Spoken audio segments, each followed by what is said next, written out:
Hello, and welcome once again to Mainline's The Meta. I am your host, Chris Buckner, and standing next to me is the effervescent Charles Power. Charles? Effervescent. Yeah. Effervescent. That is a, wait for it, powerful word. Thank you, Buck. We have a great show for you guys today. We're going to start with a little bit of news, as we always do. Then we're going to review some of our favorite moments from our very first season, That's right? And how many times do you think in this first season that we wrap up today that you'll hear the words Astralis and Fortnite? You know, I actually think that we have quite a good bit of diversity. And, you know, it'll be nice to see you with your old haircut. I knew that was going to come up at some point. You know, you're right. You're right that it did, and I'm sorry, but you know, let's just start the show. That's right. This is The Meta.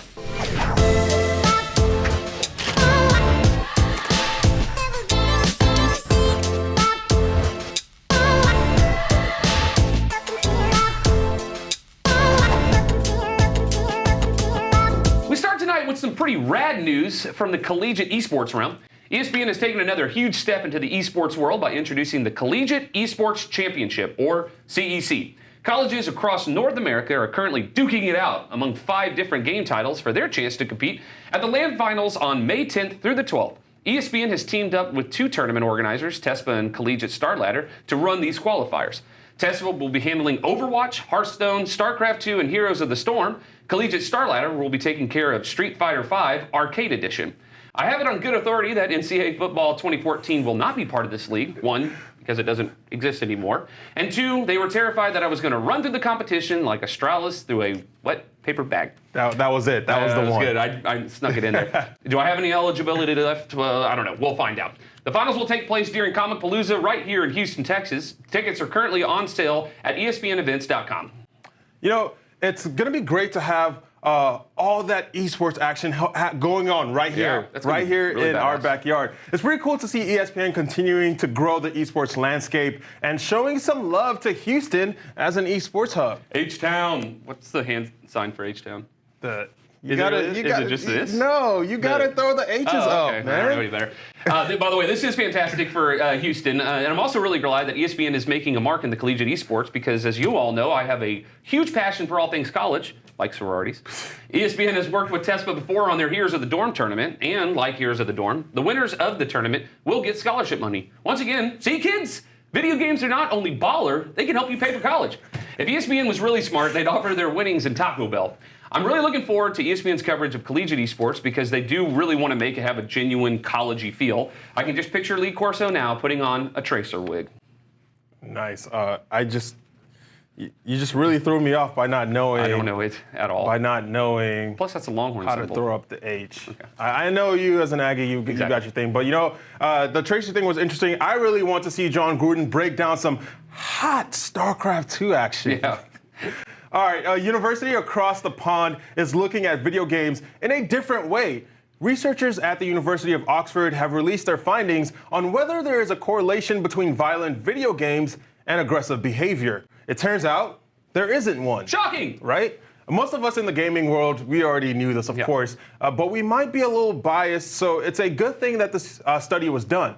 It's funny, the entire time I was growing up, I felt like everyone was trying to find the reason that teenagers were aggressive. At one point, it was the music. MTV. And TV, then video games, then the internet, and then it was bath salts. That last one may have some merit, right? Good call. But yeah, I'm getting off track. A number of people in the gaming and esports communities seem to think that the study was pointless simply because they've been saying the same thing all along.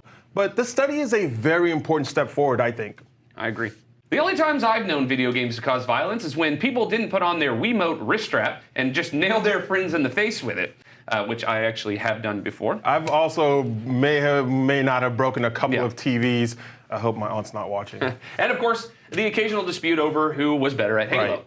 Speaking of Halo, 343 Industries announced that Halo Master Chief Collection is coming to PC during an episode of Inside Xbox. The collection will be released over the course of the year, starting with Halo Reach. Earlier this month on Reddit, a user promised the studio pizza if the Master Chief Collection was announced for PC this month, to which a studio employee, Brian Jarrett, also known as Sketch343, responded with, "What kind of pizza are we talking about?" The important questions. right? Following the announcement, a bunch of Halo fans sent pizzas to the studio's headquarters, and here were Brian's tweets throughout the entire day. Another tweet, this one comes from one of the studio employees, said that the conversation was open for Halo PC esports. So I guess pizza does solve all things. What is that from The Office where Michael says, like, pizza is the great equalizer? Yeah, the great equalizer, right? That's very true here. All right, when we come back, we'll share our favorite moments of the first season of The Meta. You won't want to miss it, I promise you that. The Meta will be right back.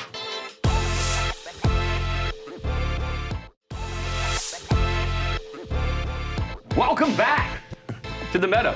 Last year, this show was just a dream, and now here we are, 16 episodes later. It was all a dream. I cannot believe 16 episodes. It's right? crazy. What do we have to show for those 16 episodes? I was actually just about to get to that. Nothing. We have absolutely nothing to show for it. Just kidding. Of course we do. You bet your sweet bippy we do. With this season of our show coming to an end, we thought it would be fun to pick our favorite news stories that we covered this year. Sweet bibbity, huh? Mm-hmm. Yeah, well, great Roll work. the tape. Yeah. I wonder, which one is first? This week was the Twitch Rivals Apex Legends Challenge. Say that 5 times fast. Don't. For whatever reason, people were talking about this like it was a major tournament. The game was released this month, and there aren't any custom servers, so the competition was just 4 hours of major streamers crushing the crap out of randos that have the misfortune of being in one of these games. This is like the equivalent of a winner of a celebrity pro-am declaring themselves best in the game. Now, esports is a hard thing to explain because at its root, it's just competitive video gaming. But that's like someone saying that they're a really great basketball player and all they do is play horse with a bunch of kids in high school. When you say something is an esport event, it has to have a higher level of competition. I feel that Apex Legends, or as some of the Redditors are calling it out there, Ape Legs, has a really bright future ahead of it. I just picture a bunch of like gorillas, monkeys, and chimpanzees running around a map with guns, like Planet of the Apes. That actually may make for a pretty interesting battle royale that I'm sure Ninja will claim to be the best at. Yep. But that's neither here nor there. In college news, this week, the president of the NCAA, Mark Emmert, made a few statements about collegiate esports. Now, it's worth noting that his first remark, which is the following, "We know a lot of the content is hugely misogynistic." Now, that's not wrong and severely needs to be addressed. But then he said the following: "We know that some of the content is really violent. We don't particularly embrace games where the objective is to blow your opponent's head off. We know that there are serious concerns about health and wellness around those games." All right, now, first off, most games do not have the objective of blowing your opponent's head off. Right. I mean, it's usually just the best way to win. Yeah. It's just the consequence of winning, right? The objective. Now, secondly, a lot of people will say that the NCAA already has violence with football, which is true. Now, as we reported a few episodes ago, Fanatics, they have the exclusive rights to produce All Owl apparel, and we finally get to see the first batch. There were some pretty cool things for fans to get their hands on, like signed jerseys. My favorite by far is Prophet's signature. But fans and even some players, they think that the jerseys are a little overpriced. Here is DeFran's take on the price of the jerseys. $85, dude. What the? Why is it so expensive? There were also some complaints about the replica jerseys not completely matching their pro jersey counterparts. Here you can see the signature jersey and a replica one side by side. Yeah, the logo on the replica is smaller and the colors aren't even the same. I think I'm with the friend on the price currently, but Fnatic announced that this is just the first batch and there'll be more to come. Tencent released their new set of rules for streamers to follow while streaming any of their games or streaming on one of their platforms. These rules are to comply with China's new internet laws. Some of them are pretty common sense, like no promoting and instigating bloody violence in the real world, which I'm not sure why they relegate it to just bloody violence. I really think it could be, I don't know, violence of any sort, but whatever. Then you have rules like no content that causes any negative social influences. I honestly can't think of a single streamer that hasn't caused a negative social influence. Not to say that there aren't good people that stream, but every streamer has had a clip or something that they've said be completely misconstrued. I don't think there could be a more unclear rule than this one. All right, I think I'm ready. Rule one, here we go. I get to name anything we come up with on the show. Rule 2, no, I'm not done. Rule 2, no making fun of my video game skills. That's unfair. Nope. Rule 3, no talking about your video game skills. Rule 4, don't be mean. I don't like mean to you or mean to anyone. It's pretty simple. Well, you have to be clear with these things. Pretty simple. You know, looking back, I have a feeling those rules that you did with Josh do not apply to me whatsoever. You know, I guess I can make an exception. Okay, good, because I'm going to do whatever the hell I want. I mean, If I want to trash your gameplay, I'm going to trash your gameplay. Okay, I gotta let you do that because you greenlit the show. Greenlit the show, people. And by the way, after all of that review, it's pretty exciting because, hey, we're journalists. We are journalists. Yeah. Anyway, all right, the meta will be right back right after this.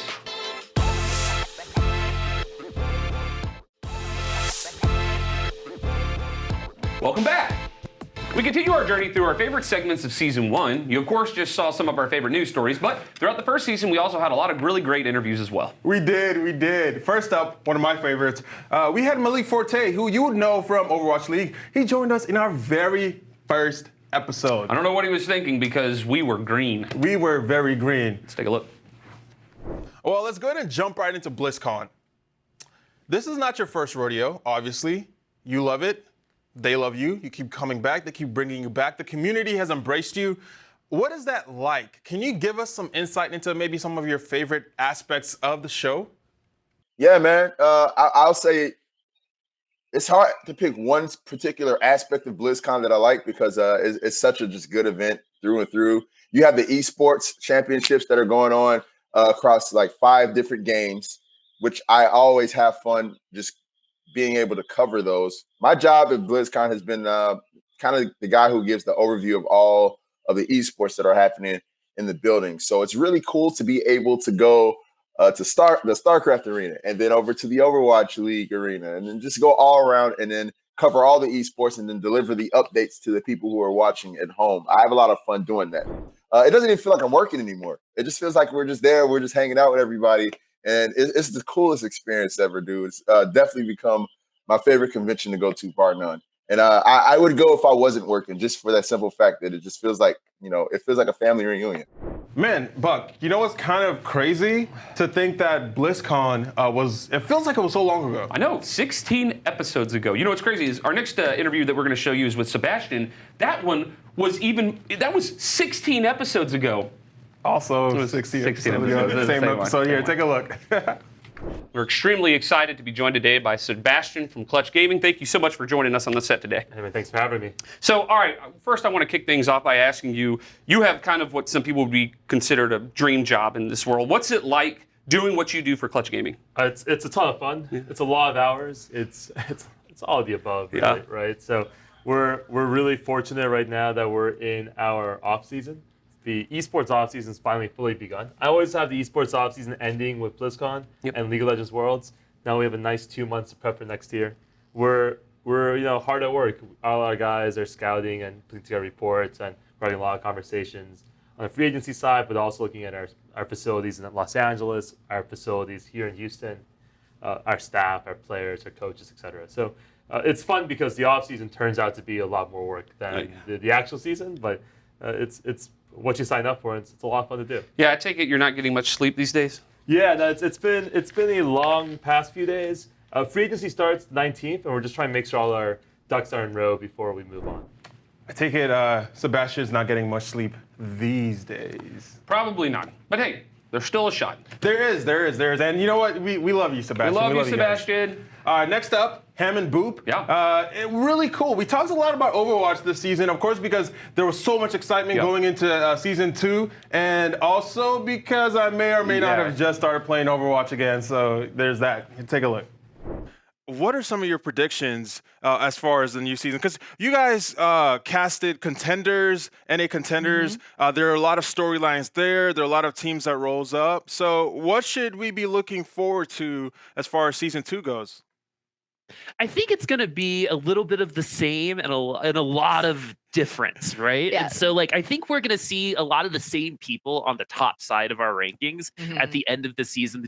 The New Yorks, the Londons. The New York Excelsior, London Spitfire, super strong, all Korean powerhouses. You can't cut them out of the competition at all. But there's tons of new, fresh faces, right? Just jockeying for position. There's the expansion teams that I believe you guys, have actually talked at length about. Yeah, I think one of the coolest parts is the fact that now we get to see these expansion teams come in and we get to see a little bit of like new versus old, right? Are the Titans going to be able to come in and run away with things, right? Or are they going to or is it going to be a disappointment? Are we going to find out that year in Overwatch League already for a team like the Fusion is that important and will give them the heads up advantage against everybody else? Man, Buck, you know what? Ham and Boop did a really good job, I thought, of getting us ready for our season 2. Yeah, they're extremely knowledgeable. I'll say that. Really, really knowledgeable. Also knowledgeable, our other interview, our next coming interview with Alchemist.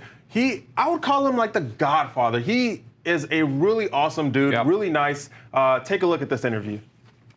So, what was it like getting the call from Turner and E-League? Were you thinking, man, I've kind of hit the big time? I was when I first got the message, I thought it was a prank. I was like, really? They want me? But I started asking around, and they had asked all these different organizations, and every single one of them pointed them to me. So I was like, okay, well, I did work with all those guys before, so I can see that. So it was an honor to get the call and to get the job. And when I got there, I pretty much had 2 weeks to get everything going before we were even live. That's incredible. I want to ask you a little bit about that for people who may be looking at getting into the industry or even having a slight interest in observing or production. What is something you would tell them? Like what is one little nugget you give someone? Production only cares about hard work. Own up to your mistakes and work hard, and you're going to get someplace. Treat everybody fairly, and they will remember you. It's pretty awesome to see how E-League got its start and seeing Alchemist's involvement in that whole deal. Speaking of a lot of great interviews that we've had this year, my favorite interview that we've had? What you and me. Oh, you're so nice, man. You're so nice. That's right. Stick around, because when we return, we'll continue with our favorite moments from the season right after this.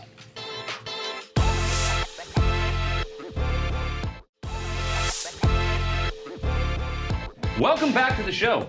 In our last segment, we want to round out all of our favorite moments with some of the best yet. Seriously though, Charles, a few of these are easily some of my favorite moments of doing the show with you so far. Ah, that's so nice. Yeah. The first one up was probably one of the coolest experiences I've had during the show. Yeah. This one comes all the way back. All the way back from episode 2, where we got to visit and see the inner workings of the Coral Sword coffee shop right here in H-Town. Yeah, that place was pretty freaking incredible. Right? Being able to drink coffee and play board games in the same place is my cup of, well, I can't really say tea, can I? Right up my alley? Oh, well, check it out here, Coral Sword. My name is David Buer. I'm a partner here at Coral Sword. This is our gaming cafe on the East End in Houston. I also founded Greenway Coffee Company, and we have a couple of coffee shops in town you may have heard of. Blacksmith, Morningstar, Inversion, Greenway Coffee, Prelude downtown. So we have a bunch of fun stuff going on, but I'd say Coral Sword is the most fun. I'm a nerd, and it turns out there's a lot of other nerds out there too, and I grew up a nerd in the 90s, and that's where the name Coral Sword came from. It's inspired by Super Nintendo gaming culture, old school RPGs, and it was funny because it's definitely on the more esoteric side of naming something. But it's gotten a lot of love for it being Coral Sword, which I'm excited about. Some of my favorite shows in the 90s were definitely Batman the Animated Series. I even liked Spider-Man. I was definitely all about Teenage Mutant Ninja Turtles, and DuckTales and Tailspin and Darkwing Duck. I was definitely a kid of the Saturday morning cartoon generation for sure. We have Hunter Pence, all-star baseball player. We have Ming Chen, all-star comic book man. Even Sandy Bledsoe, all-star board gamer. And that's what we wanted to do, is kind of assemble the dream team here at Coral Sword. Man, dude, those coffee shots were nice. I don't know who shot that, but it was really good. What do we have next? Are you just forcing the fact that you did all those badass B-roll shots? Hey, man, you gotta... It did look like a movie. I will give you that. It was pretty awesome. Thank you. So next up, one of my favorite interviews this season was with Mark Flood, where I absolutely decimated his soul in Street Fighter, and which is funny because he was bragging on the way from Austin to come see me about how he was going to kick my butt, and I beat him 9 times in a row. But you'll see it here. Take a look. You just caught us. We are right in the middle of a match. My name is Chris Buckner. You all know me. This is Mark Flood from Origin and Disrupt. I can't believe I just came back from that. That's quite the intro. That's amazing. So we're playing Street Fighter. Which one is this one? Street Fighter 2. But which one? Turbo. Turbo, yeah. Okay, we're reliving our childhood, and somehow I am whooping his butt in this game, even though I'm not good, and he clearly is trying to do like real combos and stuff, and I'm smashing buttons like crazy. And anyway, but we're here to talk about you. I just won that one. Bless America, what is happening? This is amazing. So we made you come all the way up here to Houston from Austin to play Street Fighter. Tell us a little bit about. Let's actually take some time here. Tell us about Origin. Let's start there. I looked around and was trying to kind of figure out what I wanted to do next, and I saw this opportunity where esports teams have a basic need in their website service, and there wasn't really any good solutions out there. Like if you wanted to go use Shopify or Squarespace or whatever, like you could totally do that, but they just suck for specifically, All you needed was that much. See? Ass whooping. All right, so next up, PAX South. Yeah. We saw a lot of cool cosplay, right? Yeah, there really was. Let's take a look. Yeah, take a look here, then we'll talk about it after. Yeah. Tell us who you're cosplaying as. I'm Cloud Strife from Final Fantasy VII. And I'm Dark Cloud from Kingdom Hearts 1. All right. Okay. First question. How long did it take you guys to put this together? It looks freaking sick. I started last July, and I just finished at the end of December. Mine's going to be a little bit unbelievable, but it took me about 2 weeks. Oh, my gosh. Okay, so we've got a long-ish time and a very, very long time. Very awesome either way. Last question, is Fortnite an esport? Sure. No.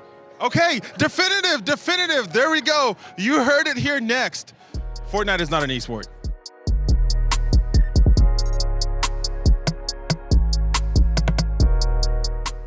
What is your name? My name's Alexander. I'm a Mandalorian. Go, perfect. Officer Jenny. Rosette. Johnny. Johnny. And Kirby. All right, well, thank y'all for joining us. All right, so we're going to concentrate here just because I don't want to take up all y'all's time. I know y'all want to get inside. I got to ask, first of all, how long did it take you to put this whole thing together? About 2 years.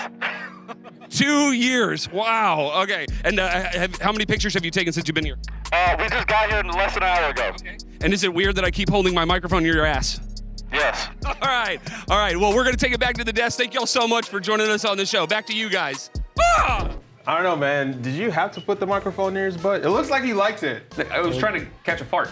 And with that, this episode and our first season is coming to a close. I really enjoyed going through the last 15 episodes of Memories with you, Charles. Yeah, man. Me too. What do you say we do it again next season, though? Hell yeah! And while we're on this break, you can keep up with us on our social medias.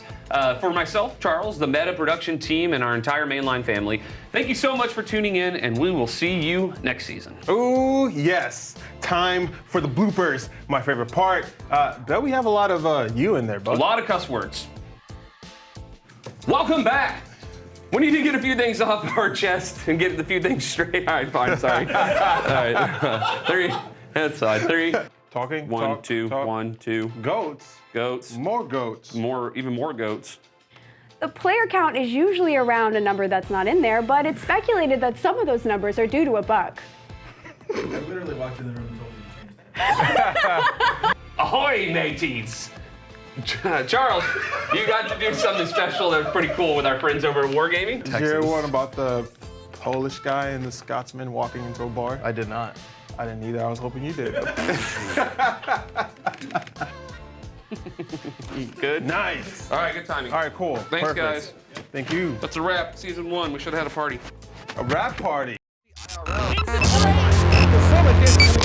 Returning fire on the subject takes them all. Can't pass by this hill right now. It is just too dangerous.